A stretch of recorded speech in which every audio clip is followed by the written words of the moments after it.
வாக்கு பண்ணும் தேவன் இந்த ஆண்டு என் முன்னே போவார். காரியங்கள் மாறுதலாய் முடிய இந்த ஆண்டு அற்புதங்கள் செய்வார்.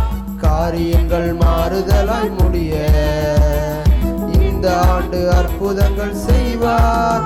இந்த ஆண்டு கிருபையின் ஆண்டு, அவரே என் யுத்தங்களை செய்வார். இந்த ஆண்டு மகிமையின் ஆண்டு, வாக்கு தத்தம் சுகந்தரிக்க செய்வார். இந்த ஆண்டு கிருபையின் ஆண்டு, அவரே என் யுத்தங்களை செய்வார். இந்த ஆண்டு மகிமையின் ஆண்டு, வாக்கு தத்தம் சுகந்தரிக்க செய்வார். கண்மலையை தடாகமாக மாற்றி கற்பாறையை நீரூற்றாக்க செய்வார். அடைந்து போன ஒரு வழிக்கு பதிலாக 7 வழியை இந்த ஆண்டு அவர் நமக்கு திறப்பார். அரங்க தட்டி உற்சாகமா சேர்ந்து கண்மலையை தடாகமாய் மாற்றி கற்பாறை நீரூற்றாக செய்வார். கண்மலையை தடாகமாய் மாற்றி கற்பாறை நீரூற்றாக செய்வார். அடைந்து போன ஒரு வழிக்கு பதிலாய் 7 வழியை இந்த ஆண்டு திறப்பார். அடைந்து போன ஒரு வழிக்கு பதிலாய் 7 வழியை இந்த ஆண்டு திறப்பார். இந்த ஆண்டு கிருபையின் ஆண்டு, அவரே என் யுத்தங்களை செய்வார். மகிமையின் ஆண்டு, வாக்கு தத்தம் சுகந்தரிக்க செய்வார். இந்த ஆண்டு கிருபையின் ஆண்டு, அவரே என் யுத்தங்களை செய்வார். இந்த ஆண்டு மகிமையின் ஆண்டு, வாக்கு தத்தம் சுகந்தரிக்க செய்வார்.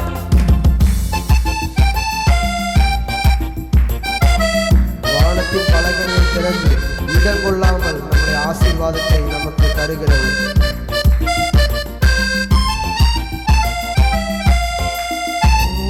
வானத்தின் பலகணியை திறந்து இடங்கொள்ளா ஆசிதனை தருவார். வானத்தின் பலகணியை திறந்து இடங்கொள்ளா ஆசிதனை தருவார். அமுக்கி குலுக்கி சரிந்து விழ செய்து களஞ்சியங்கள் நிரம்பி வழிய செய்வார். அமுக்கி குலுக்கி சரிந்து விழ செய்து களஞ்சியங்கள் நிரம்பி வழிய செய்வார். இந்த ஆண்டு கிருபையின் ஆண்டு, அவரே என் யுத்தங்களை செய்வார். இந்த ஆண்டு மகிமையின் ஆண்டு, வாக்கு தத்தம் சுகந்தரிக்க செய்வார். இந்த ஆண்டு கிருபையின் ஆண்டு, அவரே என் யுத்தங்களை செய்வார். இந்த ஆண்டு மகிமையின் ஆண்டு, வாக்கு தத்தம் சுகந்தரிக்க செய்வார். தாமதங்கள் துரிதமாக மாறி அற்புதங்களை கையில் சேர செய்வார். ஆமென். நஷ்டப்பட்டு இழந்து போனதெல்லாம் இந்த ஆண்டு 2 மடங்காய் திரும்பி தருவார். எத்தனை விசுவாசிக்கிறீங்க? ஹல்லேலூயா. தாமதங்கள் துரிதமாக மாறி அற்புதங்கள் கையில் சேர செய்வார். தாமதங்கள் துரிதமாக மாறி அற்புதங்கள் கையில் சேர செய்வார். நஷ்டப்பட்டு இழந்து போனதெல்லாம் இந்த ஆண்டு 2 மடங்கு தருவார். நஷ்டப்பட்டு இழந்து போனதெல்லாம் இந்த ஆண்டு 2 மடங்கு தருவார். இந்த ஆண்டு கிருபையின் ஆண்டு, அவரே என் யுத்தங்களை செய்வார். இந்த ஆண்டு வாக்கு தத்தம் சுகந்தரிக்க செய்வார். இந்த ஆண்டு கிருபையின் ஆண்டு, அவரே என் யுத்தங்களை செய்வார். இந்த ஆண்டு மகிமையின் ஆண்டு, தத்தம் சுகந்தரிக்க செய்வார். காரியத்தை வாய்க்க பண்ணும் தேவன் இந்த ஆண்டு என் முன்னே போவார். காரியத்தை வாய்க்க பண்ணும் தேவன் இந்த இந்த ஆண்டு என் முன்னே போவார். காரியங்கள் மாறுதலாய் முடிய இந்த ஆண்டு அற்புதங்கள் செய்வார். கோணலாக தோன்றுவதை எல்லாம் நேராக மாற்றி எனக்கு தருவார். இந்த ஆண்டு கிருபை ஆண்டு, அவர் என் யுத்தங்களை செய்வார். இந்த ஆண்டு மகிமை ஆண்டு, வாக்குத்தத்தம் சுதந்தரிக்க செய்வார். இந்த ஆண்டு கிருபை ஆண்டு, அவரே என் யுத்தங்களை செய்வார். இந்த ஆண்டு மகிமை ஆண்டு, வாக்குத்தத்தம் சுதந்தரிக்க செய்வார். இந்த 25 ஆண்டை காண செய்த எம்பெருமானாகிய இயேசு கிறிஸ்துவுக்கு கனமும் மகிமையும் துதியும் கோடி கோடி சோஸ்திரத்தையும் நான் காணிக்கையாக்கிறேன். அதன் பிறகு இந்த இடத்திலே எங்களுக்காக மன்றாடி தெய்வ சமூகத்திலே ஜெபித்து கொண்டிருக்கும் மதிப்புக்குரிய பாஸ்டர் அவர்களுக்கும் என் நன்றியை நான் கூறிக்கொள்கிறேன். கடந்த அக்டோபர் மாதத்திலே தனி ஜெபத்திலே இந்த இடத்திலே நான் எங்களுடைய ஒரு வேலைக்காக நான் ஜெபித்தேன். ஆண்டவர் அந்த தம்முடைய மகன் ஜெபித்து சொன்னார்கள், 52 நாட்களுக்குள்ளே ஒரு நல்ல செய்தி உங்களுக்கு புறப்பட்டு வரும் என்று சொல்லி. அப்படியே கடந்த நாட்களிலே கணவனிடமிருந்து ஒரு நல்ல செய்தியை காண செய்த எம்பெருமான் இயேசுவுக்கும் நன்றி, ஜெபித்த மகனுக்கும் நன்றி செலுத்து. கர்த்தருடைய பரிசுத்த நாமம் மகிமைப்படுவதாக. மனமகிழ்ச்சியும் ஆசீர்வாதவுமான இந்த நாளுக்காக கர்த்தரை நாம் துதிக்கவும் நன்றி செலுத்தவும் கடமைப்பட்டிருக்கின்றோம். இந்த நாளில் கூட எனக்கு அன்பான தேவனுடைய பிள்ளைகளே, கர்த்தருடைய வார்த்தைகளுக்கு நேராக இந்த ஆண்டு நம்முடைய ஒரு வாக்குத்தத்த செய்தியாக ஆண்டவர் நமக்கு இந்த ஆண்டிலே கொடுத்த ஒரு வாக்குத்தத்தம் ஏசாயா 29வது அதிகாரம் அதனுடைய 14வது வசனத்தை கர்த்தர் தெளிவாக அடிமைக்கு மறுபடியும் இந்த ஆண்டு என்ன வாக்குத்தத்தத்தை எங்களுக்கு கொடுத்து நீர் எங்களை ஆசீர்வதிக்க போகிறீர் என்று கர்த்தருடைய சமூகத்தில் நான் அமர்ந்திருந்த பொழுது கர்த்தர் சொன்ன வாக்குத்தத்தம் இதுதான். ஆகையினாலே அந்த வசனத்தை வாசித்து என்ன செய்ய போகிறோம் என்றால், நம்ம ஜெபிக்க போகின்றோம், ஆண்டுடைய வார்த்தைகளுக்கு நேராய் கடந்து செல்ல போகின்றோம். ஆகையினாலே இந்த நாளிலும் கூட இந்த ஆண்டுடைய வார்த்தை, இந்த நாளிலும் கூட நமக்கு ஆண்டவர் சொன்ன ஒரு வார்த்தை ஒரு ஆச்சரியத்தின் ஆண்டு என்று சொன்னார். Wonderful God. அதாவது அதை சொல்வதற்கு முன்பதாக குறிப்பாக இந்த கிறிஸ்தவ உலகத்திரை குறித்து ஆண்டவர் சொன்ன ஒரு காரியம் என்னவென்றால், இந்த ஆண்டு கிறிஸ்தவர் உலகத்திற்குள்ளாக இந்தியாவில் இருக்கின்ற கிறிஸ்தவர்களுக்குள்ளாக மறுபடியும் நான் ஒரு உருவாக்குதலை மறுபடியும் நான் என்ன விழுந்து தாவீதை சொல்லுகிறது போன்று விழுந்து போன தாவீதினுடைய கூடாரத்தை எடுத்து கட்டுவது போன்று இந்தியாவில் இருக்கிற கிறிஸ்தவ சபைகள், ஊழியர்கள், விசுவாச மக்கள் எல்லாரையும் நான் ஒன்று கூட உருவாக்கி நான் விரும்ப ஒரு குயவன் பானையை அவன் விருப்பத்திற்கு உருவாக்குகிறதை போன்று நான் இந்த ஆண்டு உருவாக்கப் போகிறேன். உருவாக்கி அடுத்த ஆண்டிலிருந்து எழுப்புதலை ஆரம்பித்து அடுத்த வருகிற 2030 ஆண்டுக்குள்ளாக அது ஒரு மிகப்பெரிய எழுப்புதலாய் மாறி உலக நாடுகள் இந்தியாவிலிருந்து அந்த எழுப்புதல் வெடித்து சிதறி உலக நாடுகளுக்கெல்லாம் கடந்து செல்ல ஆரம்பித்து விடும். ஒரு காலகட்டத்தில் வெளிநாடுகளில் இருந்து இந்தியாவுக்குள்ளாக அநேகர் ஊழியங்களுக்காக வந்து மிஷனரிகளாக அநேகர் வந்து ஆண்டுடைய பிள்ளை இயேசுடைய சீசன் தோமா கூட கடந்து வந்து இரத்த சாட்சியாய் மரித்திருக்கிறார். எத்தனையோ மிஷனரிகள் அவன் உயிர் தியாகம் பண்ணி இருக்கிறார்கள், இரத்த சாட்சிகளாய் மரித்திருக்கிறார்கள். எவ்வளவோ ஆண்டவருக்காக லட்சங்கள் கோடிகளை இழந்து ஊழியங்களை செய்திருக்கிறார்கள். ஆகினால் இப்படிப்பட்ட சூழ்நிலைகள் எல்லாம் மாற்றப்பட்டு அடுத்த ஆண்டிலிருந்து இந்தியாவிலிருந்தே ஊழியங்கள் மற்ற நாடுகளுக்கு கொண்டு செல்லும் அளவுக்கு ஊழியர்களை நான் உருவாக்கி நான் விரும்புகின்ற விதமாய் பயன்படுகிற என்னுடைய மந்தையிலே ஆடுகளை சேர்த்து கொள்ளுகிற ஊழியர்களை நான் உருவாக்கி இந்தியாவிலிருந்து உலக நாடுகள் முழுவதற்கும் கொண்டு செல்வேன். அந்த நாட்களிலே உலக நாடுகள் ஆச்சரியப்படும் என்று சொன்னார். ஆகினாலே இந்த காரியத்தை இன்னும் நம்முடைய இந்தியாவில் இருக்கிற அரசு துறைகளை குறித்து தேவன் அநேக 40க்கும் மேற்பட்ட துறைகள் காணப்படுகின்ற அரசியலில் அரசு துறைகள் இருக்கின்றன. ஆனால் அந்த துறைகளை குறித்து ஆண்டவர் வெளிப்படுத்தின காரியங்கள் உண்டு. நான் எல்லா காரியங்களையும் உங்கள் மத்தியில் சொல்ல முடிவதில்லை, நான் அதை சொல்ல விரும்பவும் இல்லை. ஏனென்றால் இந்த நாளிலே அது என்னுடைய தனிப்பட்ட ஜெபத்திற்காக கூட கர்த்தர் அந்த காரியங்களை வெளிப்படுத்தி இருக்கலாம். ஆகையினாலே நான் அந்த காரியங்களுக்காக ஜெபிப்பேன். ஆகையினாலே இந்த நாளிலும் கூட நீங்கள் அதிகமாக இந்த ஆண்டு ஆகையினாலே இந்த அதிகாரத்தையே கர்த்தர் எனக்கு அது ஒரு அடையாளமாகவே கொடுத்தார். ஏனென்றால் இந்த 29வது அதிகாரம் ஏசாயா தீர்க்கதரிசியின் மூலமாக எழுதப்பட்ட ஒரு அதிகாரம்.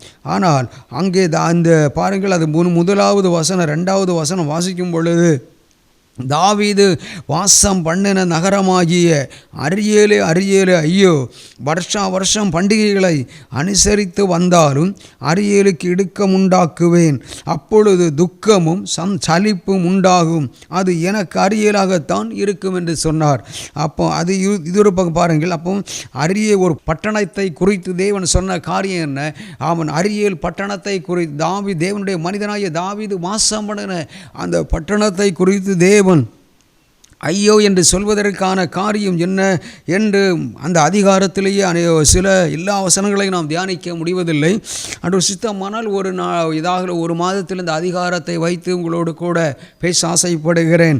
பாருங்கள், இந்த நாளிலும் சில வசனங்களை மாத்திரம் நான் உங்களுக்கு சொல்லி நம்ம அதை ஏன் தேவன் அந்த பட்டணத்தை குறித்து தேவ மனிதர் வாழ்கிறார், அதை போன்றுதான் அந்த பட்டணத்திற்கு அடையாளத்தை போன்றுதான் இந்தியாவை அதில் ஒரு வசனத்துக்கு 7 அர்த்தங்கள் காணப்படுகின்றன. கர்த்தருடைய சொற்கள் மண் குகையில் 7 தரம் உருக்கி புடமிடப்பட்ட வெள்ளிக்கு ஒப்பான சுத்த சொற்களாயிருக்கிறது. அப்படி என்றால் கடந்த காலங்களிலே அந்த வசனம் ஒரு எச்சரிப்பின் சத்தம் வரும்பொழுது அல்லது ஒரு ஆசீர்வாத வாக்குத்தத்தம் வரும்பொழுது அது உங்களுக்காக மட்டுமல்ல, அது எனக்கும் எங்களுக்கும் சேர்த்தாகத்தான் இருக்கிறது. ஆகையினால் நான் அறிந்து கொண்ட காரியம், தாவீது வாசம் பண்ணின ஒரு நகரத்தை குறித்து தேவன் ஐயோ ஐயோ என்று சொல்லி ஒரு எச்சரிக்கின்ற அனுபவத்தை எச்சரிக்கின்றதையும் அந்த பட்டணத்திற்கு இடுக்கணை அனுப்புகிறதையும் அந்த இடுக்கண் ஏற்பட்டது நிமித்தம் துக்கமும் சலிப்பும் ஏற்பட்டதையும் நம்ம அந்த 1-2 வசனங்களிலே வாசிக்கின்றோம். அதற்கு காரணம் என்ன? 13வது வசனம்,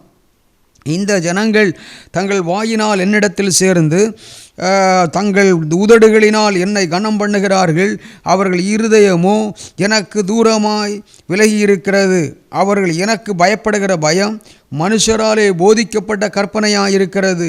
ஆதலால் இதோ நான் அற்புதமும் ஆச்சரியமான பிரகாரமாய் இந்த மக்களுக்குள்ளாக ஒரு அதிசயத்தை செய்வேன் என்று ஆண்டவர் சொல்கிறார். எனக்கு அன்பான தேவனுடைய பிள்ளைகளே, இது இப்படி பாருங்கள், இது ஒரு பக்கம் இருக்க நாங்கள் வருஷா வருஷம் பண்டிகைகளை கொண்டாடுகிறோம், நினைவு கூறுகிறோம். ஆனால் நம்முடைய உதடு வாயினால் ஆண்டவரிடத்திலே போகிறோம், நம்முடைய இருதயம் ஆண்டவருக்கு தூரமாக இருக்கிறது. ஆனால் தாவீது வாசம் பண்ணின நகரம்தான், ஊழியர்களாகிய நாம் வாழ்கிற இந்தியா தான். ஆனால் இந்திய நாட்டு மக்களுடைய அரியேல் பட்டணத்தை வைத்து பார்க்கும் பொழுது இந்திய நாட்டு மக்கள் கடந்த காலங்களிலே ஒருவேளை எல்லாரும் அல்ல, ஒரு கிட்டத்தட்ட அநேகர் ஒருவேளை நம்ம அப்படி இருந்திருக்கலாம், யார் இருந்தார்களோ இல்லையோ, ஆனால் நாங்கள் எங்களை ஆண்டவர் அப்படித்தான் கொண்டு வந்திருக்கிறார். ஆனால் இந்த நாளிலிருந்து இந்த மாதத்திலிருந்து ஒரு மாற்றத்தை கொண்டு வரப்போகிறார். ஒரு ஆச்சரியமான விதமாய் தேவன் செயல்பட போகிறார். பாருங்கள், அதனுடைய 10வது வசனத்தில் இது நிமித்தமாக கர்த்தர் உங்கள் மேல் கன நித்திரையின் ஆவியை வரப்பண்ணி என்று எழுதப்பட்டிருக்கிறது. பாருங்கள், இதெல்லாம் வரும்பொழுது என்ன ஆகிறது? நம்ம வருஷா வருஷம் பண்டிகையை கொண்டாடுகிறோம், நம்முடைய வாயினால் ஆண்டவரை துதித்து மகிமைப்படுத்துகிறோம், இருதயம் ஆண்டவரை விட்டு தூரமாக இருக்கிறது. ஆனால் இன்னொரு பக்கம் பார்த்தீர்களானால் பண்டிகைகளை அனுசரிக்கிறோம், இருதயம் தூரமாக இருக்கிறது. ஆனால் இன்னொரு பக்கம் நம்முடைய உணர்வற்ற ஒரு அனுபவம், நித்திரை ஆவி பிடித்து ஆவிக்குரிய அடுத்த பாயிண்ட் பாருங்கள், உங்கள் கண்களை அடைத்து. நம்முடைய ஆவிக்குரிய நாம் இப்பொழுது பார்க்கிற கண்கள் அல்ல, ஆவிக்குரிய கண்கள் அடைத்து, ஒரு மனிதன் கண்களை அடைத்து ஜெபிக்கும் போது தேவன் தரிசனங்களை கொடுத்து வழி நடத்துகிறார். சில நேரங்களில் கர்த்தர் தீர்க்க தரிசனம் மூலமாய் பேசுகிறார். இன்னும் பாருங்கள், அடுத்த அடைத்து ஞான தரிசிக்காரனாகிய உங்கள் தீர்க்க தரிசிகளுக்கும் உங்கள் தலைவர்களுக்கு முக்காடு போட்டார். பாருங்கள், இது சாத்தானாலே செய்யப்பட்ட காரியம் அல்ல, தேவனே ஒரு அனுப்பின. இப்படிப்பட்ட சூழ்நிலைகளிலே தான் இந்திய நாட்டினுடைய கிறிஸ்தவம் இருந்து கொண்டு வருகிறது. ஆனால் நான் மாற்றத்தை கொண்டு வரப் போகிறேன். இந்த ஆண்டு உருவாக்க விரும்புகிறேன். அரியலுக்காக நான் அனுப்பின இடுக்கணும் துக்கமும் எல்லாம் மாறி போக வேண்டிய இந்த ஆண்டோடு மாற்றப்பட்டு அடுத்த ஆண்டில் இந்த ஆண்டவர் சபைகளை உருவாக்குகிற ஆண்டு, இந்த ஊழியங்கள் உருவாக்கப்படுகிற ஆண்டு. கர்த்தர் எனக்கு தெளிவாய் சொன்னபடியினாலே தான் நான் அவ்வளவு தைரியமாய் உங்களோடு இந்த காரியத்தை நான் சொல்கிறேன். எதற்காக? நீங்களும் நானும் இந்த வரப்போகிற எழுப்புதலில் நாம் பயன்பட வேண்டும், நம்முடைய குடும்பம் பயன்பட வேண்டும், நம்முடைய சபைகள் பயன்பட வேண்டும். ஆகையினாலே இதை நீங்கள் கவனமாய் கேட்டு நீங்கள் செயல்படுங்கள். கர்த்தர் நம்மை ஆசீர்வதிப்பாராக. எனக்கு அன்பான தேவனுடைய பிள்ளைகளே, ஆகையினால் இந்த சூழ்நிலைகளிலிருந்து அதாவது நம்முடைய பண்டிகைகளை கொண்டாடுவது நல்லது தான். ஆனால் அந்த பண்டிகைகள் வருஷம் பண்டிகைகளை அனுசரித்து வந்தாலும் அரியலுக்கு உண்டாக அப்போ நம்ம ஏறெடுக்கிற அந்த பண்டிகைகள் தேவன் விருப்பப்படுகிறதாய் மாற வேண்டுமானால் நம்முடைய வாழ்க்கையிலே நித்திரையின் ஆவி இருக்கக்கூடாது. இரவு பகல் ஜெபிக்கிறவர்களாக இருக்க வேண்டும். ஆகையினால் தான் ஆண்டவர் சொல்லுகிறார், நம்முடைய இருதயம் கர்த்தரோடு கூட, நம்முடைய ஆத்துமா தேவனோடு, நம்முடைய ஆவி ஆத்தும சரீரம் அது எப்பொழுதும் தேவனுக்கு முன்பதாக தேவன் பிரியப்படுகிற விதமாக தேவனுடைய சத்தம் கேட்கிற இருதயமாக நம்முடைய இருதயம் இருக்க வேண்டும். ஆமென். ஆகையினாலே தான் அந்த பட்டணத்தை குறித்து ஐயோ என்று சொல்லி கொண்டு வந்தாலும், ஆனால் இந்த ஆண்டு உருவாக்கப்பட்ட அடுத்த ஆண்டிலிருந்து ஒரு எழுப்புதல் இந்தியாவிலிருந்து உருவாக்கப்பட்டு உலக நாடுகள் முழுவதிலும் அது வெடித்து சிதறப்போகிறது என்பதில் எந்த விதமான மாற்றங்களும் இல்லை. ஆகையினால் இதை எங்கள் மனதிலே வைத்து கொண்டு தொடர்ந்து எனக்கு 100% நம்பிக்கை வந்து விட்டது. கர்த்தர் இந்த பிடிபட்ட சூழ்நிலைகள் எல்லாம், இந்த நான் சொல்லப்பட்ட எச்சரிப்பின் சத்தம் எல்லாம் எனக்குள் இருந்திருக்கிறது, எங்கள் குடும்பத்தில் இருந்திருக்கிறது. நாங்கள் எவ்வளோ ஜெபிக்கிறவர்களாக இருந்தாலும் நான் எடுத்துக்கொள்வது என்ன? கடந்த ஆண்டு முழுவதும் இரவு பகல், மாதத்தில் ஒரு நாள் இரவு பகலாக ஜெபித்து வருகிறோம். இது ஆனாலும் நான் எடுத்துக்கொள்கிற காரியம் என்ன? எங்கள் குறைகளைத்தான் தேவன் உணர்த்தி கொண்டிருக்கிறார். எங்கள் குறைகள் மட்டுமல்ல, இந்த செய்தியை கேட்கிற யாராயிருந்தாலும் நம்முடைய வாழ்க்கையில் நம்ம பண்டிகைகளை கொண்டாடுவது நல்லது தான். ஆனால் நம்முடைய நித்திரையின் ஆவி நம்மை பிடித்து விடக்கூடாது. ஆவிக்குரிய கண்கள் அடைக்கப்பட்டு விடக்கூடாது. பாருங்கள், ஞான திருஷ்டிக்காரர்கள் அவர்கள் ஒரு மனிதனை பார்த்தவுடன், ஒரு காரியத்தை கண்டவுடன் பதிலை சொல்லுகிறவர்கள் தான் ஞான திருஷ்டிக்காரர்கள். அடுத்தபடி பார்த்தீங்கன்னா தீர்க்கதரிசிகள், தலைவர்கள், இவர்கள் எல்லாரும் முக்காடு போட அவர்களுக்கெல்லாம் முக்காடு போட்டு விட்டாயிற்று. ஆகையினாலே அவர்களாலே ஒரு தரிசனத்தை பார்க்க முடியவில்லை, செயல்பட முடியவில்லை. இப்படிப்பட்ட சூழ்நிலையில் தான் நம்முடைய தேசம் கடந்து சென்று கொண்டிருக்கிறது. ஆனால் தேவன் ஒரு திருப்பு முனையை கொண்டு வந்தே ஆவார். ஆனால் ஒரு பக்கம் இது, இன்னொரு பக்கம் நீங்கள் பார்த்தீர்களானால் இயேசுனுடைய வருகைக்கான அடையாளங்கள் கிட்டத்தட்ட மிக அதிகமாக நெருங்கி வருகின்றதை நம்ம பார்க்கிறோம். இயேசுனுடைய வருகை மிகவும் சமீபமாகி கொண்டு வருகிறதை உலகத்தில் நடக்கின்ற காரியங்களை வைத்து நாம் அறிந்து கொண்டு வருகிறோம். ஆகையினால் எனக்கு அன்பு தேவனுடைய பிள்ளைகளே, இந்த நாட்களில் நீங்கள் ஒன்று கூட ஆண்டவரே என்னை உருவாக்கு. நீங்கள் எந்த சபைக்கு போகிறவர்களாக இருந்தாலும் பிரச்சனை இல்லை, ஒன்றை மட்டும் நீங்கள் அறிந்து கொள்ளுங்கள். ஆண்டவரே, என்னை ஒன்று கூட செய்தியை நான் கேட்பது உமக்கு சித்தமாக இருந்திருக்கிறது என்பதை நீங்கள் அறிந்து கொண்டு, ஆண்டவரே என்னை மறுபடியும் நீர் உருவாக்கும் அப்பா. ஆண்டவரே, அரியல் பட்டணத்திற்காக இடுக்கணையும் அவர் இடுக்கணை அனுப்பினது நிமித்தம் பாருங்கள் எவ்வளவு பிரச்சனைகள், துக்கம், கடன் பிரச்சனைகள், வியாதிகள், சலிப்பு. எதற்காக நாம் ரட்சிக்கப்பட்டோம்? எதற்காய் ஊழியம் செய்கிறோம்? வாழ்க்கையை சலித்து போய்விட்டது, துக்கம் நிறைந்து விட்டது. திருமண தடைகள், திருமணம் முடிந்து குழந்தை செல்வங்கள் இல்லை. எல்லாவற்றையும் கர்த்தர் இந்த ஆண்டு மாற்ற விரும்புகிறார். வார்த்தையை கேட்கிற தேவனுடைய பிள்ளைகள் நீங்கள் யாராயிருந்தாலும் உங்களுடைய இருதயம் ஆண்டவருக்கு நேராக கொண்டு போக விடாதபடி தடை பண்ணின பொல்லாத பலவான் இந்த நாடோடு செயலிழந்து போகிறான். எத்தனை பேர் அதை விசுவாசிக்கிறீர்கள்? தேங்க்யூ, நன்றி அப்பா, தேங்க்யூ, நன்றி. விசுவாசிக்கின்ற பிள்ளைகள் கரங்களை தட்டி ஆண்டவரை மகிமைப்படுத்துங்கள். ஆமென். நீங்கள் எப்பொழுது ஜெபித்தாலும் ஏதோ கடமைக்கான ஜெபமாய் அல்லாமல் இருதயத்தில் உள்ளத்தின் ஆழத்திலிருந்து தேவனோடு பேசுகிற அளவுக்கு தேவ சத்தம் கேட்டு அவன் சித்தத்தை நாம் அறிந்து செயல்படுகிறவர்களாக தேவன் நம்மை மாற்ற விரும்புகிறார். தொடர்ந்து இந்த ஆண்டினுடைய முதல் மாதமாக இருக்கிறபடியினால் மாதத்திலே ஒரு நாள் நம்முடைய இந்த வாக்குத்தத்தம் உங்களுக்காய் கொடுக்கப்படுகிறபடியினாலே ஆண்டவர் உணர்த்தின ஒரு 5 காரியத்தை நான் சொல்லி நம்ம கடந்து செல்ல இருக்கின்றோம். என அன்பான தேவனுடைய பிள்ளைகளே, இந்த ஆண்டு நம்முடைய வாழ்க்கையில் ஒண்டர்ஃபுல் இயர். அது அப்படி என்றால் இந்த நாளில் ஆச்சரியமான விதத்தில் தேவன் நம்மை நடத்த விரும்புகிறார். முதலாவது நான் ஜெபிக்கும் பொழுது கர்த்தர் எனக்கு சொன்ன காரியம், இதுவரையிலும் ஊழியத்தின் பாதைகளில் காணப்படுகிற திருமண தடைகளை முதலாவது நான் மாற்ற விரும்புகிறேன். ஆண்டவர் 2 விதமாய் கர்த்தர் ஆசீர்வதிக்க போகிறேன் என்று சொன்னார்.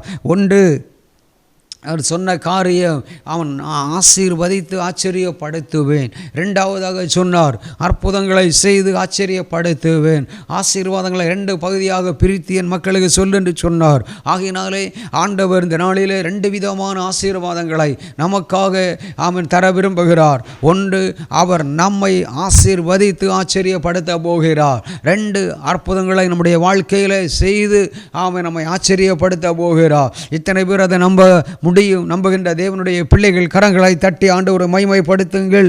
அதை போன்று பாருங்கள், இந்த ஏசாயா 29 வசனம் வாக்குத்தத்தமாக உங்களுக்காக நான் நம்ம வாசித்து அந்த வாக்குத்தத்தத்தை நான் சொல்லி இருக்கிறேன். அந்த வாக்குத்தத்தத்தை வைத்து நம்ம ஜெபிக்க போகின்றோம். இந்த ஆண்டு ஒரு ஆச்சரியத்தின் ஆண்டு என்பதை நீங்கள் மறந்து போக வேண்டாம். வெளிப்படுத்தல் 15 3வது வசனத்தில் சர்வ வல்லமையுள்ள தேவரீருடைய கிரியை மகத்துவமானவைகள் என்று எழுதப்பட்டிருக்கிறது நாம் பார்க்கின்றோம். வெளிப்படுத்தல் 15 சர்வ வல்லமையுள்ள தேவனாகிய கர்த்தாவே, தேவரீருடைய கிரியைகள் மகத்துவமும் ஆச்சரியவுமானவைகள் என்று எழுதப்பட்டிருக்கிறது நாம் பார்க்கின்றோம். சர்வ வல்லமையுள்ள தேவனாகிய கர்த்தாவே, தேவரீருடைய கிரியைகள் மகத்துவமும் ஆச்சரியவுமானவைகள். இந்த ஆண்டு ஆச்சரியமான விதமாய் தேவன் நம்மை வழிநடத்த விரும்புகிறார்.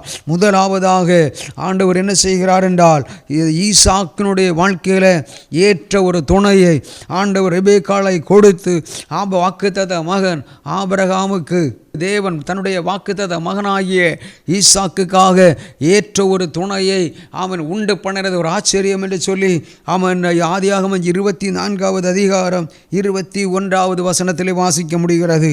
பாருங்கள், அந்த மனிதன் அவளை குறித்து ஆச்சரியப்பட்டு கர்த்தர் தன் பிரயாணத்தை வாய்க்க பண்ணினாரோ இல்லையோ என்று அறியும் பொருட்டு, பாருங்கள், என்று அறியும் பொருட்டு மௌனமாக இருந்தார். ஈசாக்குக்காக ஆபிரகாமுடைய வேலைக்காரர் எலியாஸ் என்ன பண்ணுகிறார் என்றால், வேலைக்காரர் பெண் பார்க்க வரும் பொழுது அவர் ஈசாக்கு என்ன பண்ணி கொண்டிருந்தாராம், தியானம் பண்ணி கொண்டிருந்தார் என்று சொல்லி வேத வசனம் நமக்கு சொல்கிறது. அவர் தியானம் பண்ணி கொண்டிருந்த காரணம் 2 காரியத்தை செய்தார். ஒன்று, அவர் தியானம் பண்ணி கொண்டிருக்கிறார். இன்னொரு பக்கத்தில் பார்க்கும் பொழுது அவன் என்ன செய்கிறார் என்றால், அவர் மௌனமாக இருந்தார். அதே ஒரு ஆச்சரியமாக மாறுகின்றது நம்ம பார்க்கின்றோம். அந்த மனிதர் அவளை குறித்து ஆச்சரியப்பட்டு, பாருங்கள், கர்த்தர் தன் பிரயாணத்தை வாய்க்க பண்ணினாரோ இல்லையோ என்று அறியும் பொருட்டு மௌனமாக இருந்தார். அப்போ நம்முடைய வாழ்க்கையில் நாம் செய்ய வேண்டிய காரியம் என்ன தெரியுமா? எனக்கு அன்பு தேவனுடைய பிள்ளைகளே, நம்முடைய சில காரியங்கள் நமக்கு கைகூடி வர வேண்டுமானால் நாம் செய்ய வேண்டிய ஒரு காரியம், நம்முடைய ஆச்சரியமான விதத்தில் கர்த்தர் என்ன செய்கிறார், அவனை ஆச்சரிக்கிற பார்க்கிறாங்க. எலியாசர் சொல்கின்ற பார்க்கிறதை கர்த்தர் என் எஜமானை மிகவும் ஆசீர்வதித்திருக்கிறார், அவர் சீமானாக இருக்கிறார். கர்த்தர் அவருக்கு ஆடு மாடுகளையும் வெள்ளியையும் பொன்னையும் வேலைக்காரையும் ஒட்டகங்களையும் கழுதையும் கொடுத்திருக்கிறார். பாருங்கள், ஒரு சீமான் என்றால் என்ன அர்த்தம்? வேத பண்டிதர்கள் சொல்கின்றார்கள், அவன் பல கோடிகளுக்கு அதிபதிகள் என்று அர்த்தம். எனக்கு அன்பான தேவனுடைய பிள்ளைகளே, இந்த நாளிலும் கூட எலியாசுடைய வார்த்தை கர்த்தர் அந்த நாளிலும் கூட ஆண்டவர் அங்கே காரியங்களை வாய்க்க பண்ணுகிறது நம்ம பார்க்கின்றோம். அந்த ஒரு ஆச்சரியப்படும் அளவுக்கு தன்னுடைய வாக்குத்தத்த மகனுக்காக கர்த்தர் என்ன செய்தார் என்றால், ஈசாக்குக்கு ஏற்ற துணையை ஆண்டவர் ஆயத்தம் பண்ணி கொடுத்து ஒரு அற்புதமான ஒரு சாட்சியாக மாற்றுகின்றதை நாம் பார்க்கின்றோம். இந்த நாளில் நான் உங்களுக்கு சொல்ல வேண்டிய காரியம் என்ன தெரியுமா? நம்முடைய கர்த்தர் சில நேரங்களில் கர்த்தர் நமக்கு செய்கின்ற காரியங்கள் நமக்கு ஆச்சரியமாகத்தான் இருக்கும். சங்கீதத்தில் பார்க்கும் பொழுது எனக்கு அன்பு தேவனுடைய பிள்ளைகளே, சங்கீதம் அதனுடைய 118 தள்ளப்பட்ட ஒரு கல் பாருங்கள், இங்கே வீடு கட்டுகிறவர்களால் ஆகாதென்று தள்ளின கல் மூளைக்கு தலைக்கல்லாய் அது கர்த்தராலே ஆயிற்று. அது நம்முடைய கண்களுக்கு ஆச்சரியமாக இருக்கிறது. இது கர்த்தர் உண்டு பண்ணின நாள், இதிலே களி கூர்ந்து மகள கடவுவும் என்று சொல்லுகின்றார். பாருங்கள், அடுத்த ஜெபம், கர்த்தாவே ரட்சியும், கர்த்தாவே காரியத்தை வாய்க்க பண்ணும் என்று சொல்லி சங்கீதம் 118 நாம் வாசிக்கின்றோம். 23வது வசனம், அது கர்த்தராலே ஆயிற்று, தேவனால் கூடாத காரியங்கள் ஒன்றுமில்லை என்று சொல்லி என்ன செய்ய வேண்டும்? நாம் விசுவாசிக்கும் பொழுது ஆமென், தன்னுடைய எஜமானை குறித்து சொல்லி வேலைக்காரன் வந்து அவன் பேசும் பொழுது ரெபெக்காளை கண்டவுடன் அவள் செய்த காரியங்கள் எல்லாம் தன்னுடைய ஒட்டகங்களுக்கு சீக்கிரமாய் தன் கொடுத்த அது காரியங்கள் அந்த மனிதன் அவளை குறித்து ஆச்சரியப்படுகிறார். யார் அவன் நம்முடைய வாழ்க்கையில் இது வரையிலும் எத்தனை ஆண்டுகளாக திருமணங்கள் தடைபட்டு கொண்டிருந்தாலும் அந்த திருமண தடைகளை தேவன் இந்த நாளில் நம்மளை விட்டு முற்றிலுமாக மாற்றி என்ன செய்ய போகின்றாராம்? திருமண தடைகளை மாற்றி திருமணங்களை நடத்தி தரப்போகின்றார். எத்தனை பேர் அதை விசுவாசிக்கின்றீர்கள்? அதோடு குழந்தை செல்வங்கள் இல்லாமல் இருக்கலாம். ஏனென்றால் இந்த ஈசாக்கு ரெபெக்காளுக்காக தேவன் என்ன செய்கின்றார்? யாக்கோபு ஏசாவை கொடுக்கிறதை பார்க்கின்றோம். யாக்கோபினுடைய சந்ததியிலே யாக்கோபை தேவன் இஸ்ரவேலாய் மாற்றி கானான் நாடு என்ற பெயருக்கு சொந்தக்காரலாய் மாறுகிறார்கள். இன்றைய இஸ்ரேல் நாடுதான் உலக வரைபடத்துக்கு வருகிறது. கானான் நாட்டை இஸ்ரவேல் என்ற பெயராலே மாற்றப்பட்டு என்ன செய்யப்படுகிறது? உலக வரைபடத்தில் இடம் பெறுகிறதை பார்க்கிறோம். தேவன் வாக்கு புத்தத்தம் பண்ணினதை அவர் தேவன் நிறைவேற்றினார். ஆபிரகாம் ஒருவனாக இருந்தான், தேவன் அவனை அழைத்து ஆசீர்வதித்து திரள் கூட்டத்துக்கு தகப்பனாக மாற்றினார் என்று சொல்லி ஏசாயா 51வது அதிகாரத்தில் நம்ம அதை வாசிக்க முடியும். ஒருவனாயிருந்த ஆபிரகாம் ஆண்டுடைய வார்த்தையின்படி செயல்பட்டு நான் காண்பிக்கும் தேசத்துக்கு போய் என்று சொன்னவுடன் அவன் புறப்பட்டு போனபடியினாலே கர்த்தர் என்ன செய்தார் என்றால், இந்த ஆசீர்வாதம் யாருக்கு சொந்தம்? ஆதாம் ஏவாளுக்கு தான் சொந்தமாக ஆண்டவர் அழகான அற்புதமான ஆச்சரியமான தோட்டத்தை, பொன் விளையக்கூடிய அதைவிட விலை உயர்ந்த கோமேத கல்லும் பிதூலாகும் விளையக்கூடிய ராஜாக்களுடைய பண்டிகையில் கிரீடங்களிலும் பந்திகளிலும் வைக்கக்கூடிய விலை உயர்ந்த முத்துக்கள் விளையக்கூடிய பைசோ நாரை தேவன் ஏதேன் தோட்டத்திலே தான் வைத்திருந்தார். ஆனால் எப்பொழுது ஏவாள் தேவ சத்தத்தை விலக ஆரம்பித்தாளோ அப்பொழுதிலிருந்து அவர்களுடைய ஆசீர்வாதம் நிறுத்தப்பட்டு விட்டது. அவர்கள் மூலமாக தான் ஒரு மிகப்பெரிய திரள் கூட்டத்தை தேவன் உண்டு பண்ண வேண்டும் என்று நினைத்தார். அப்படியாக தான் ஏசாயா தீர்க்கதரிசி ஒரு நாள் ஆண்டுடைய சமூகத்தில் ஜெபிக்கும் பொழுது ஏசாயாவுக்கு கர்த்தர் வெளிப்படுத்துகிறார். 51வது அதிகாரம் 2வது வசனம், உங்கள் தகப்பனாகிய ஆபிரகாமையும் உங்களை பெற்ற சாராளையும் நோக்கி பாருங்கள். அவன் ஒருவனாய் இருக்கையில் நான் அவனை அழைத்து ஆசீர்வதித்து அவனை ஆசீர்வதித்து அவனை பெருக பண்ணினேன் என்று ஆண்டவருடைய வசனம் சொல்கிறது. பாருங்கள், எவ்வளவு பெரிய ஒரு வெளிப்பாடோடு கூட ஏசாயா தீர்க்கதரிசி இதை எழுதுகிறார் என்பதை நாம் அறிந்து கொள்ள வேண்டும். ஆகையினால் அதற்கு பின்பு ஆண்டவர் என்ன செய்கிறார்? சந்ததிகளை கொடுக்கிறார். ஈசாக்கின் மூலமாக ஆண்டவரே ரெபெக்காள் மூலமாக ஆண்டவர் என்ன செய்கிறார்? ஒரு திரள் கூட்டத்திற்கு தகப்பனாக ஆபிரகாமை மாற்றினார். அதை தொடர்ந்து வருகிற எல்லா சந்ததிகளும் ஈசாக்கு யாக்கோபு எல்லாரும் அந்த திரள் கூட்டத்துக்கு சொந்தக்காரர்களாக மாறுகின்றதை நம்ம பார்க்கின்றோம். ஆகையினால் இந்த நாளிலும் இந்த மாதத்தில் ஆண்டவர் இந்த ஆண்டில் செய்ய போகிற காரியம் பல வருடங்களாக தடைப்பட்டு நின்ற திருமணங்கள் தடைகளை மாற்றி நம்மை ஆச்சரியப்படுத்த போகிறார். 1, 2 குழந்தை செல்வங்கள் இல்லாதவர்களுக்கு குழந்தை செல்வங்களை தந்து வழி நடத்த விரும்புகின்றார். 2 விதமாய் நான் ஆசீர்வதித்து உயர்த்து, 1 ஆசீர்வதித்து ஆச்சரியப்படுத்துவேன், 2 அற்புதங்களை செய்து ஆச்சரியப்படுத்துவேன். முதலாவதாக இந்த காரியத்தை கர்த்தர் செய்ய சித்தம் கொண்டிருக்கிறார். ரெண்டாவதாக, இந்த உலகத்திலே நாம் வாழும் பொழுது நம்முடைய வாழ்க்கைக்கு தேவையான உணவு, உடை, உறைவிடம் மிக மிக முக்கியமான ஒன்றாக இருக்கிறது. ஆதியாகமம் 43வது அதிகாரம் 33, 34 வசனங்கள், 1, 2 வசனம், 44வது அதிகாரம் 1, 2 வசனங்களை எல்லாம் நம்ம வாசிக்கும் பொழுது அங்கே தேவன் என்ன செய்கிறார் என்றால் இந்த யோசேப்பை ஆசீர்வதிக்கின்றதை நம்ம பார்க்கின்றோம். யாக்கோபினுடைய பிள்ளைகள் முதலாவது இந்த யோசேப்பை குறித்து நாம், யோசேப்பு என்றாலே ஒரு அவன் ஒரு சொப்பனக்காரன். ஆமென். 1, 2வது சொப்பனத்தை காண்கிறவனும் அதற்கு அர்த்தம் சொல்லுகின்றவனுமாக இருக்கின்றான். சொப்பனத்தை காண்கிறவன், அதனுடைய அர்த்தத்தை சொல்லுகிறவன் மட்டுமல்ல, மற்றவர்கள் காண்கின்ற சொப்பனங்களுக்கும் அர்த்தங்களை சொல்லக்கூடியவனாக தேவன் அவனை ஆமென் அந்த கிருபைகளை கொடுத்து யோசேப்பை வைத்திருந்தார். ஆகையினாலே தான் யோசேப்பை குறித்து சொல்லப்படுகிறது கனி கொடுக்கின்ற ஒரு வாழ்க்கை யோசேப்புக்குள் இருந்ததை நம்ம பார்க்க முடிகிறது. பார்வோன் கண்ட ஒரு சூழ்நிலையில் பார்வோன் கண்ட சொப்பனங்களுக்கு அர்த்தங்கள் சொல்ல யாருமே இல்லை. எகிப்து நாடு முழுவதிலும் எவ்வளவோ பெரிய பெரிய ஆட்கள் இருந்த போதிலும் மற்ற தெய்வங்களை வணங்கக்கூடிய, தொழுது கொள்ளக்கூடிய அநேக மந்திரவாதிகள், பில்லிசு, ஏவல் இதெல்லாம் பண்ணக்கூடிய இருந்தாலும் யாராலும் பார்வோன் கண்ட ராஜா கண்ட தரிசனம், அந்த சொப்பனத்திற்கு அர்த்தம் சொல்ல முடியாத சூழ்நிலையில் ஒரு தகவலை சொல்லுகிறார்கள். ஒரு எபிரேய வாலிபன் இருக்கிறான். அவனை அன்றைக்கு அந்த குழியிலே போடப்பட்டிருந்தவன் சகோதரர்களினாலே அவனுக்கு ஏன் அவன் சகோதரர்கள் இந்த சொப்பனத்தின் அர்த்தத்தையும் சொன்னபடியினால் எல்லாரும் பொறாமைப்பட்டு கடைசியாக இளைய மகன் பலவர்ண அங்கியை தகப்பனார் மூலம் செய்து தன்னுடைய யோசேப்பிற்காக அணிவித்திருந்ததை நம்ம அறிந்திருக்கிறோம். இதை கண்ட சகோதரர்கள் பொறாமைப்பட்டு பலவர்ண அங்கியை கலட்டிவிட்டு யோசேப்பை குழியிலே போட்டுவிட்டார்கள். ஆனால் இரக்க குணமுள்ள ரூபன் மூலமாக ஆண்டவர் என்ன செய்கிறார், அவன் அந்த குழியிலிருந்து அவன் உயிரிழந்து போய்விடான், செத்து போய்விடக்கூடாது, உயிரிழந்து போய்விடக்கூடாது என்பதற்காக அவரை நாம் என்ன செய்யலாம், வெளியே எடுத்து இஸ்மவேலருக்கு விற்றுவிடலாம் என்று சொல்லி பணத்துக்காக விலைக்கு விற்றுவிடுகிறார்கள். கொண்டு போய் பார்வனுடைய அரண்மனையில் அவர் வளர்த்தப்படுகின்றார். இந்த காரியங்கள் எல்லாம் அங்கும் ஒரு பாவ போராட்டம் வருகிறது. ஆமென். ராஜாவுடைய மனைவின் மூலமாக கடைசியில் அவள் என்ன செய்கிறார், சிறைக்கு போக வேண்டிய ஒரு சூழ்நிலை வந்தது. அந்த சிறையிலிருந்து கர்த்தர் வெளியே கொண்டு வருகிறார். பாருங்கள், அந்த சிறையிலிருந்து வெளியே கொண்டு வருவது இந்த சூழ்நிலையிலே தான் இதனுடைய அர்த்தத்தை சொல்லுகின்றதை பார்க்கின்றோம். ஐயா கண்டவன் சொப்பனங்கள் எல்லாம் உண்மைதான்.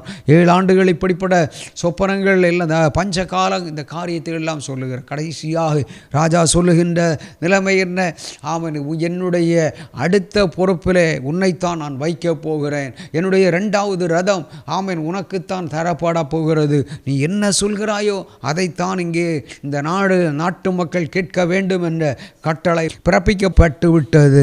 அதன்படி தான் செயல்பட்டு கொண்டிருக்கிறார்கள். அப்படிப்பட்ட ஒரு காலம் எகிப்து தேசம் முழுவதிலும், எகிப்தும் அருகாமல் இருக்கிற அந்த கானான் நாடு முழுவதிலும் பஞ்சமாக இருந்தாலும் கடைசியில் பார்த்தீர்கள் என்றால் அந்த பஞ்ச காலத்தில் யாக்கோபினுடைய குடும்பம், தகப்பனாருடைய குடும்பம் கானான் நாட்டிலே வாழ்ந்து கொண்டிருக்கிறார்கள். பாருங்கள், 43வது அதிகாரம் 1வது வசனம் 2வது வசனம். இந்த தேசத்திலே பஞ்சம் கொடியதாக இருந்தது.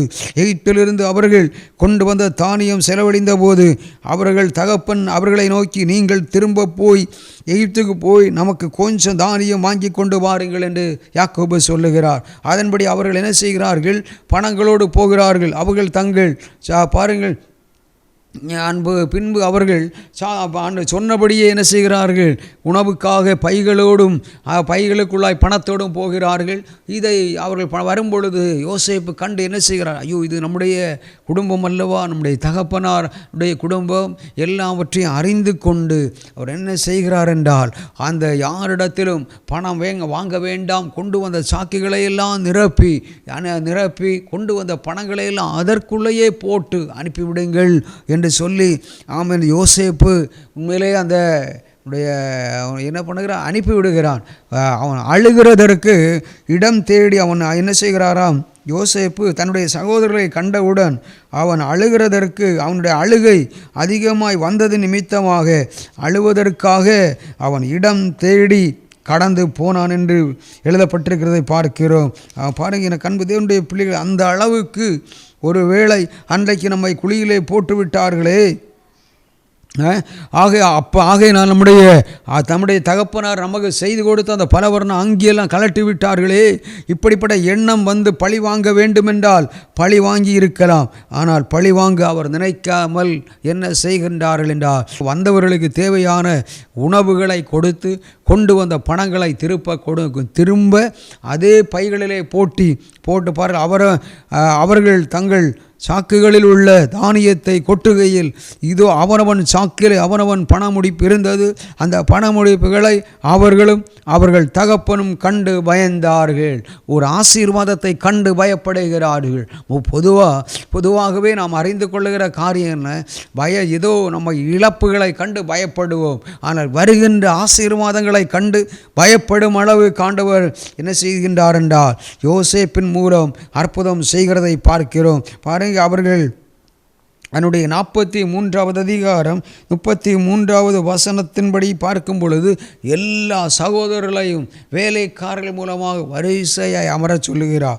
அவனுக்கு முன்பாக மூத்தவன் முதல் இளையவன் வரைக்கும் அவனவன் வயதின்படியே அவர்களை உட்கார வைத்தார்கள். அதற்காக அவர்கள் ஒருவரை ஒருவர் பார்த்து ஆச்சரியப்பட்டார்கள். இதுதான் இந்த நாட்களில் நாம் ரட்சிக்கப்பட்டிருக்கலாம், அபிஷேகம் பண்ணப்பட்டிருக்கலாம். ஆனால் இன்று வரையிலும் நம்முடைய எத்தனையோ சூழ்நிலைகளில் சகோதரர்களோடு நாம் பேசாமல் இருக்கலாம்.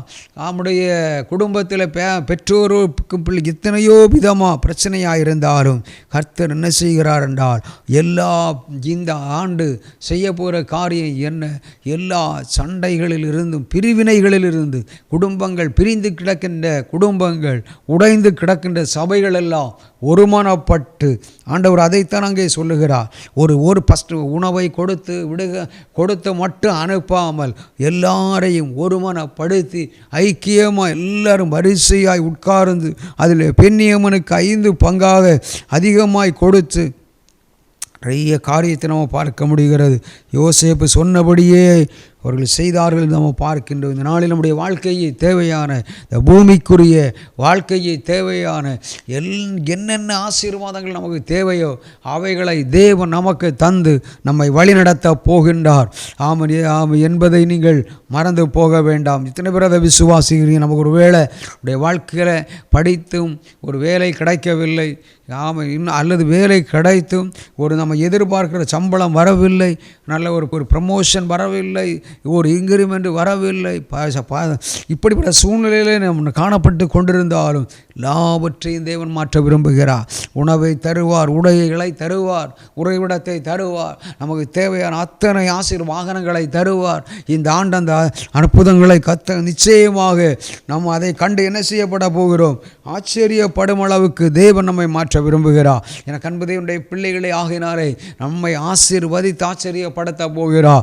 2வதாக அற்புதங்களை செய்து தேவன் நம்மை ஆச்சரியப்படுத்துகிறவராக இருக்கிறார். ஒரு 3 காரியத்தை உங்கள் முன்னே நான் சொல்லிவிட்டு மத்தேயு சுவிசேஷம் 12வது அதிகாரம் அதனுடைய 22, 23 வசனங்களை நம்ம வாசிக்கும் பொழுது அங்கே பாருங்கள். அப்பொழுது பிசாசு பிடித்த குருடும் ஊமையுமான ஒருவன் அவரிடத்தில் கொண்டு வரப்பட்டார். குருடும் ஊமையுமானவன் பேசவும் காணவும் தக்கதாக அவனை சொஸ்தமாக்கினார். ஜனங்கள் எல்லாரும் ஆச்சரியப்பட்டு, தாவீதின் குமாரன் இவர்தானோ என்றார்கள். பாருங்கள், இயேசு செய்த அற்புதம் ஊமையும் அதாவது இந்த நாட்களில் நம்ம பூமியில் நம்ம பயன்படுத்துகிற பரிசுத்த வேதாகமோ பழைய மொழிபெயர்ப்பு வேதாகமோ.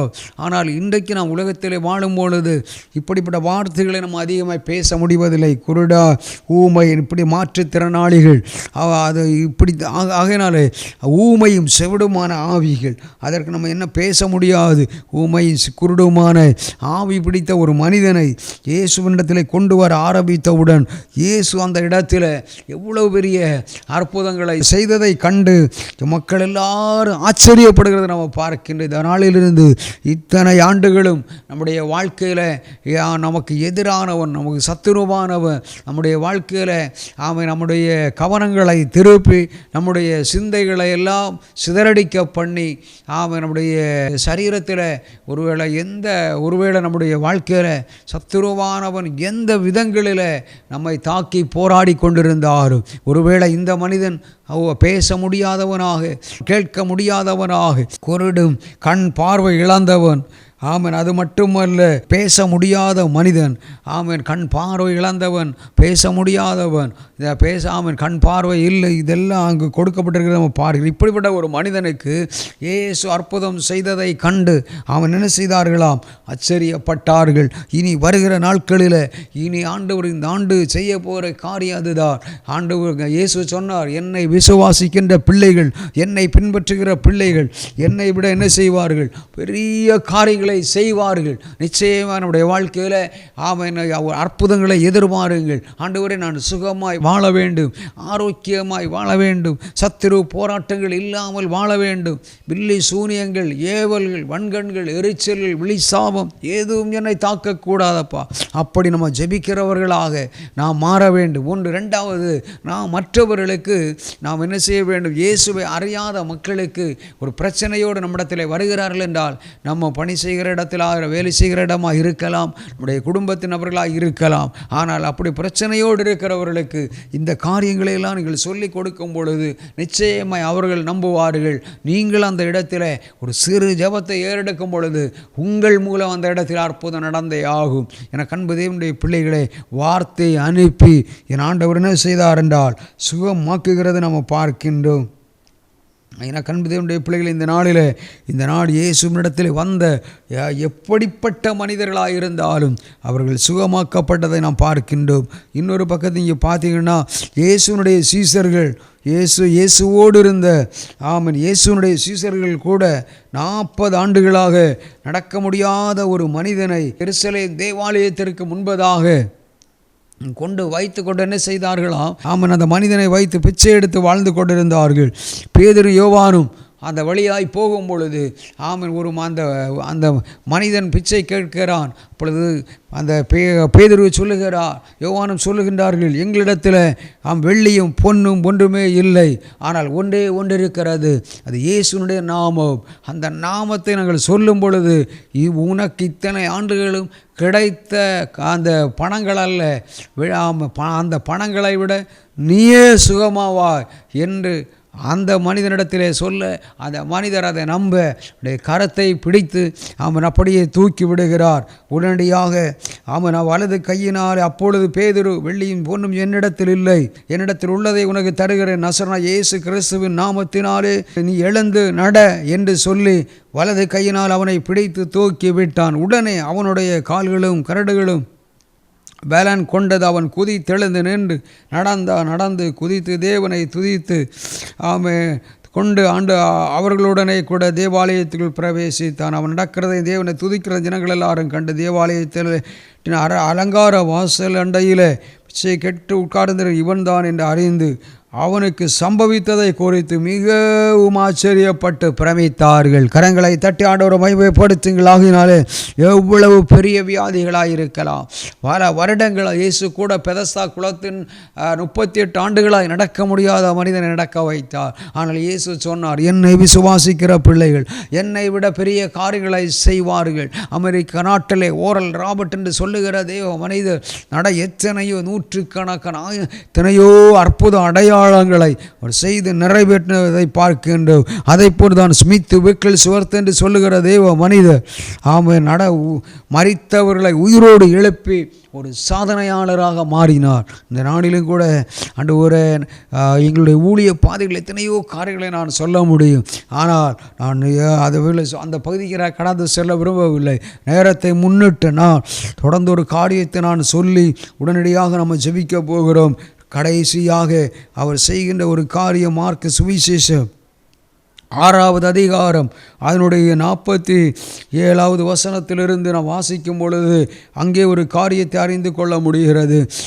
கடலில் கடந்து சென்ற ஒரு படகு கடல் அலைகளினாலும் காற்றினாலும் அது கவிழ்ந்து அதில் பயணம் செய்த எல்லாருமே உயிரிழந்து போகிற அளவுக்கு ஆமேன் அது அந்த கடல் அலைகளும் ஆமேன் காற்றுனுடைய தாக்கம் அதிகமாக இருந்ததை அறிந்து கொள்ள முடிகிறது.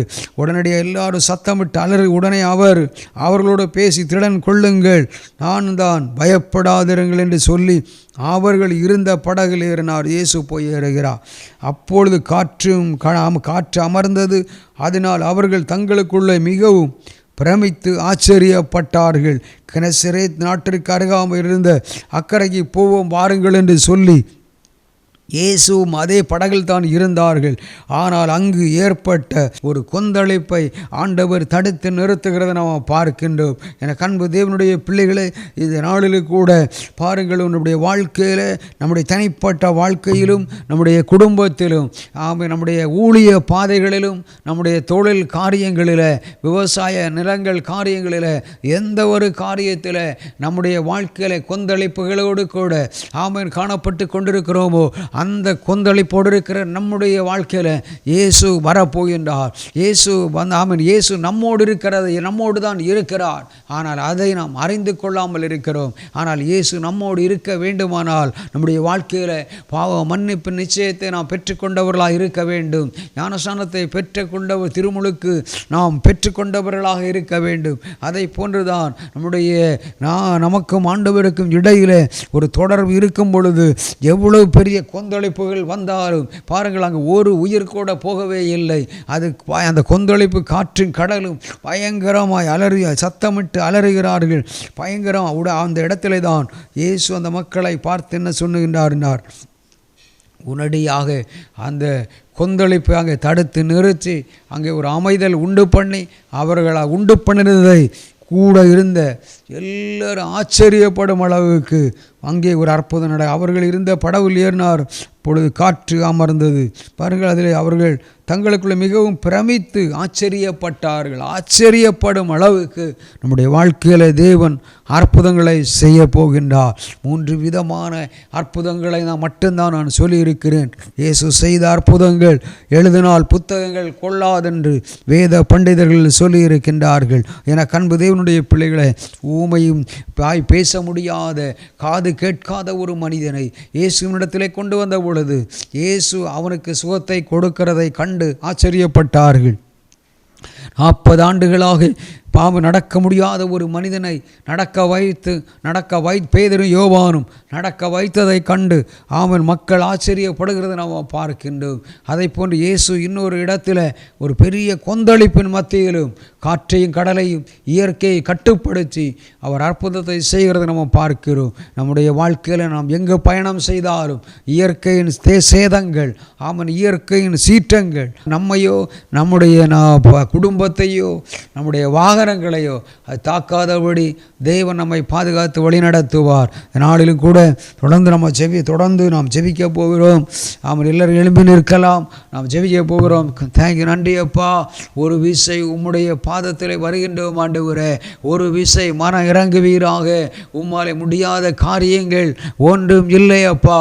நீர் இந்த நாளில் அப்பா, இந்த ஆண்டில் எங்களுக்கு கொடுத்த வாக்கு தத்தம் ஆண்டவரே அற்புதம் ஆச்சரியமான ஆண்டவரே, அரியல் பட்டணத்து மக்கள் நித்திரையின் ஆவி பிடித்திருந்தவர்களாக இருந்தாலும், ஆவிக்குரிய கண்கள் அரைக்கப்பட்டிருந்தாலும், ஆண்டவரே தரிசனங்களை எல்லாம் இழந்திருந்தாலும், சொப்பனங்கள் பார்க்க காணப்பட்டு வருஷம் பண்டிகையா அனுசரித்து கொண்டு வந்தாலும், நாவினால் உம்மை துதித்து மகிமைப்படுத்தி கொண்டு வந்தாலும், இருதயம் தூரமாக இருந்த காரணத்தினாலே ஆண்டவரை இடுக்கணை அனுப்பி துக்கமும் சலிப்பைத்து உண்டாக்கினீரப்பா.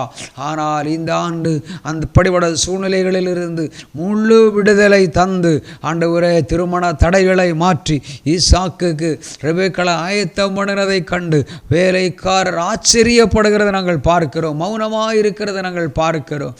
நாளில் திருமண தடைகளோடு கூட ஆண்டவர் யார் இருந்தாலும் உங்களுடைய வலது கரத்தை உயர்த்தி கொள்ளுங்கள்.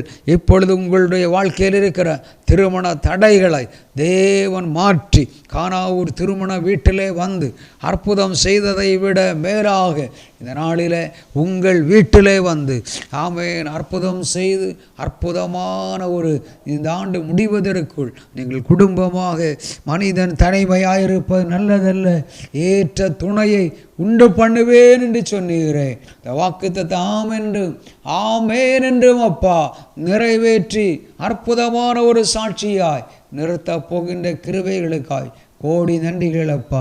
அதை போன்று இந்த நாளிலும் குழந்தை செல்வங்கள் இல்லாமல் காணப்படுகிற யார் இருந்தாலும் இப்பொழுது நீங்கள் ஆண்டவரே எனக்கு ஒரு குழந்தை ஆண்டவரே குழந்தை செல்வங்களை தந்து என்னை வழி நடத்துங்க என்று கேளுங்கள்.